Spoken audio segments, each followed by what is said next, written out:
Hey, welcome back to another episode of Bite-Size Media Making with CME. In this episode of Bite-Size Media Making, we're going to go through color correction. Have you ever been making a video and you realize that some of the lighting isn't exactly where you want it, or you want to just shift some of that lighting for dramatic effect? We'll teach you some of the very basics of what DaVinci offers in color correction and then how it'll work for you. Let's get into it.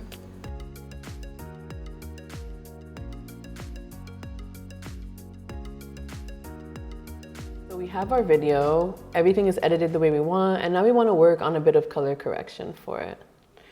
So I'm going to go down here to the color page. And what happens here is you have your node set up, you have your clip in main preview, and then you get these primary color wheels down here. It usually opens to color wheels, which is the third icon in this list. And it'll open to these 4 color spaces. Lift primarily adjusts dark tones. Gamma, you're messing around with your midtones. Gain, light tones. And then offset is kind of the entire image. You can reset any changes by clicking reset all, and it'll bring you back to the original clip. And then you have up here in these smaller segments, temperature, that'll go either blue or a warm yellow, red. Tints, that'll go green or a purple, pink. Contrast is the contrast between bright and dark.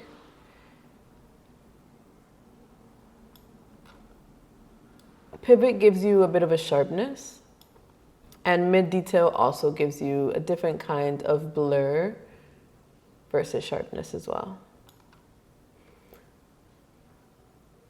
And then down here, you have color boost, which brings that pop of color up, really similar to saturation, that does the same. Hue, so it'll change to specific hues here, purple and green. Highlights, let's restart this. Highlights brings those sort of highlights up a notch, and shadows does the same to the shadow space. So that's the primary basic functioning of the color page here. We hope that was helpful. If you want to reset, we'll click reset all, or you can go into reset node grade and it'll reset. And when you're done adding your color corrections, let's say I want to add this bit of a yellow with some contrast, bring that mid detail down, give it like a nostalgic effect. This image right here, it's a little too warm for me, so I'm going to drop that temperature down a bit until it's giving sort of a natural shade. I'm going to add some blur into those mid details. Then I'm going to lift the lift and add a bit of brightness to the image. Maybe bringing that gain up a little bit. And then when I go back to edit, those corrections should be implemented. If you want to see what it looks like with and without the correction, we go up here to this image, bypass color grades and fusion effects. If we turn it off, this is the original clip with the color corrections, original clip, color corrections.